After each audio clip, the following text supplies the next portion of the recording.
So ngayon ang pag-uusapan natin CKD. Kaya lang bago tayo mag-deep in dun sa CKD, marami kasi nagsasabi na ang CKD daw ay delikado. Tama bang katakutan yung word na CKD?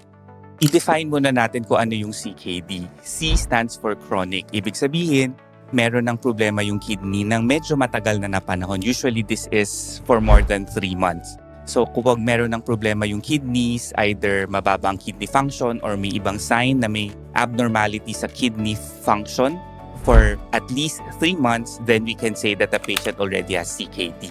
Kaya lang, ang CKD maraming stages yan. Hindi porket nasabihan ka na may CKD ka, ibig sabihin magdadialysis ka na. So, it also depends sa stage ng CKD. Earlier stages, marami pa tayong pwedeng gawin. We can still address the problem and prevent dialysis. If we catch the patient late, advanced CKD, mga stage 4 and stage 5, dyan na yung piniprepare natin or pinag-uusapan na ang pagdadialysis. O, hindi naman pala ibig sabihin CKD masama na kaagad. Isa lang itong term para sabihin na ito ay sakit sa bato ng medyo matagal ng more than 3 months. Kasi maraming pasyente natatakot pag CKD, dialysis na ako niyan. So hindi pala ganon.